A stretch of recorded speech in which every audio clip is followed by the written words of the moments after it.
اللہ تبارک و تعالیٰ قرآن کریم میں ارشاد فرماتا ہے کہ جب اللہ تعالیٰ عیسیٰ علیہ السلام سے ارشاد فرمائے گا کہ اے عیسیٰ بن مریم میرا انعام یاد کرو جو تم پر اور تمہاری والدہ پر ہوا ہے، جب میں نے تم کو روح القدس سے تائید دی، تم لوگوں سے کلام کرتے تھے گود میں بھی اور بڑی عمر میں بھی، اور جب کہ میں نے تم کو کتاب، حکمت کی باتوں، تورات اور انجیل کی تعلیم دی، اور جب تم میرے حکم سے مٹی کے ساتھ ایک شکل بناتے تھے جیسے پرندے کی شکل ہوتی ہے، پھر تم اس کے اندر پھونک مار دیتے تھے جس سے میرے حکم سے وہ پرندہ بن جاتا تھا، اور تم مادرزاد اندھے اور کوڑھی کو میرے حکم سے اچھا کر دیتے تھے، اور جب تم میرے حکم سے مردوں کو نکال کر کھڑا کر دیتے تھے، اور جب میں نے بنی اسرائیل کو تم سے باز رکھا جب تم ان کے پاس دلیلیں لے کر آئے تھے، پھر ان میں جو کافر تھے انہوں نے کہا تھا کہ سوائے کھلے جادو کے اور کچھ نہیں، اور جب کہ میں نے حواریین کو حکم دیا کہ تم مجھ پر اور میرے رسول پر ایمان لاؤ، انہوں نے کہا ہم ایمان لائے اور آپ شاہد رہیے کہ ہم پورے فرما بردار ہیں۔ اللہ تعالیٰ نے عیسیٰ علیہ السلام پر اپنے عظیم احسان کا ذکر کیا ہے کہ انہیں بغیر باپ کے پیدا کر کے ساری امت کے لیے نشانی بنا دیا، اور پھر انہیں اپنا اولو العزم پیغمبر بھی بنایا۔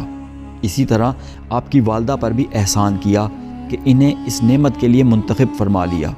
اور پھر لوگوں کے الزامات سے ان کی برات بھی ثابت کر دی۔ اسی لیے فرمایا کہ جب میں نے تم کو روح القدس سے تائید دی، یعنی جبرائیل علیہ السلام کے ذریعے آپ کی روح آپ کی والدہ میں پھونکی، اور پھر جب آپ نبی بنے تو جبرائیل علیہ السلام آپ کی طرف وحی لائے اور کافروں سے آپ کا دفاع کیا۔ ارشاد ہے کہ تم لوگوں سے کلام کرتے تھے گود میں بھی اور بڑی عمر میں بھی، یعنی آپ نے بچپن میں بھی لوگوں کو اللہ کی طرف دعوت دی اور بڑھاپے میں بھی، اور جب میں نے تم کو کتاب، حکمت، تورات اور انجیل کی تعلیم دی۔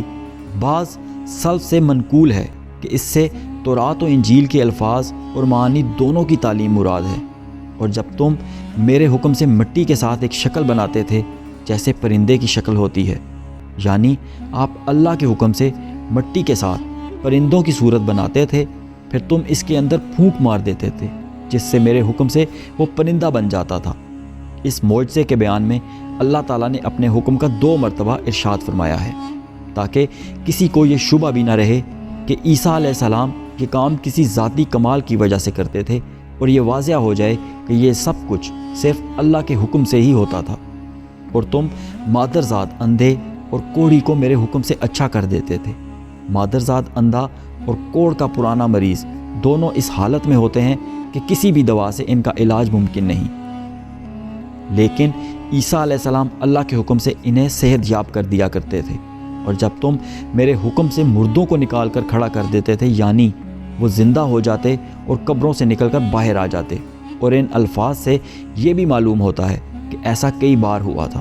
اور جب میں نے بنی اسرائیل کو تم سے باز رکھا جب تم ان کے پاس دلیلیں لے کر آئے تھے، پھر ان میں جو کافر تھے انہوں نے کہا تھا کہ یہ سوائے کھلے جادو کے اور کچھ نہیں۔ یہاں اس واقعے کی طرف اشارہ ہے کہ جب بنی اسرائیل نے آپ کو سولی دینے کا پروگرام بنا لیا تھا تو اللہ تعالیٰ نے اپنے خاص فضل و احسان سے آپ کو زندہ ہی آسمانوں کی طرف اٹھا لیا تھا، اور جب کہ میں نے حواریین کو حکم دیا کہ تم مجھ پر اور میرے رسول پر ایمان لاؤ، انہوں نے کہا کہ ہم ایمان لائے اور آپ شاہد رہیے کہ ہم پورے فرما بردار ہیں۔ یہاں وحی سے مراد یا تو الہام ہے اور یا پھر پیغمبر کے ذریعے حاصل ہونے والی وحی الہی کو قبول کرنے کی توفیق ہے۔ آپ پر اللہ تعالیٰ کا ایک احسان یہ بھی تھا کہ اللہ نے آپ کو ایسے مخلص و پاک باز ساتھی عطا فرما دیے تھے جو آپ کے ساتھ مل کر لوگوں کو دعوت توحید پیش کیا کرتے تھے۔ یہ احسان اللہ تعالیٰ نے محمد صلی اللہ علیہ وآلہ وسلم پر بھی کر رکھا تھا، جیسا کہ ارشاد ہے کہ وہی ذات ہے جس نے اپنی نصرت سے اور مومنین سے تیری تائید کی ہے، ان کے دلوں میں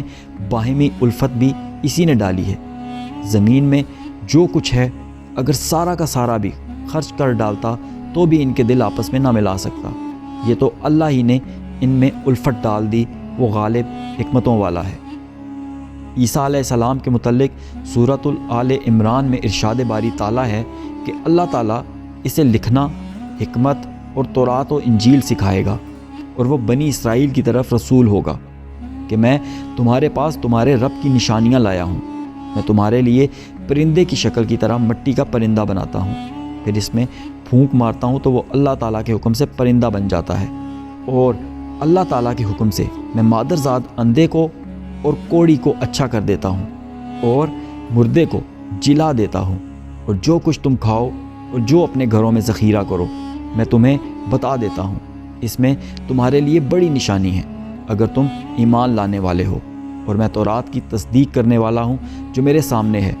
اور میں اس لیے آیا ہوں کہ تم پر بعض وہ چیزیں حلال کروں جو تم پر حرام کر دی گئی ہیں، اور میں تمہارے پاس تمہارے رب کی نشانی لایا ہوں، اس لیے تم اللہ تعالیٰ سے ڈرو اور میری فرما برداری کرو۔ یقین مانو میرا اور تمہارا رب اللہ ہی ہے، تم سب اسی کی عبادت کرو، یہی سیدھی راہ ہے۔ مگر جب عیسیٰ علیہ السلام نے ان کا کفر محسوس کر لیا تو کہنے لگے، اللہ تعالیٰ کی راہ میں میری مدد کرنے والا کون کون ہے؟ حواریوں مددگاروں نے جواب دیا کہ ہم اللہ کی راہ کے مددگار ہیں، ہم اللہ تعالیٰ پر ایمان لائے اور آپ گواہ رہیے کہ ہم تابعدار ہیں۔ اے ہمارے پالنے والے معبود، ہم تیری اتاری ہوئی وحی پر ایمان لائے اور ہم نے تیرے رسول کی اتباع کی،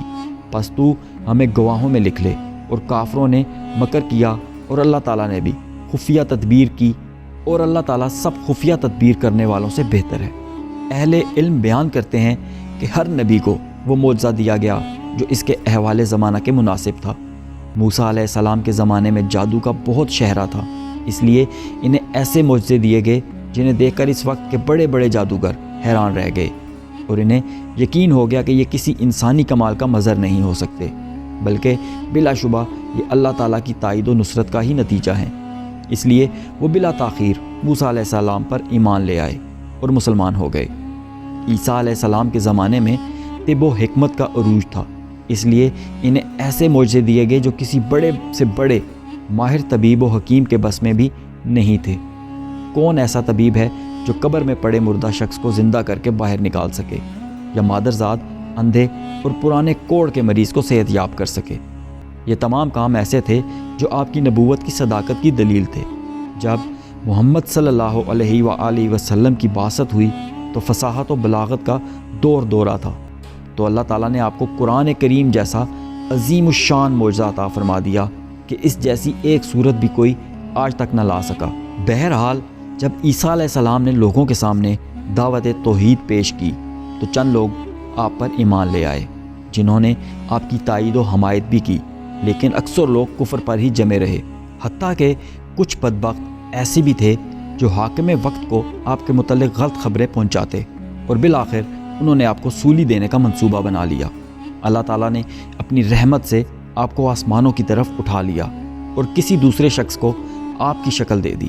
انہوں نے اسے پکڑا اور سولی پر چڑھا دیا اور سمجھا کہ ہم نے عیسیٰ علیہ السلام کو سولی دے دی ہے۔ عیسائیوں کے ساتھ ساتھ بہت سے یہودیوں نے بھی یہ بات تسلیم کر لی، اور یوں دونوں گروہ غلط فہمی میں مبتلا ہو گئے۔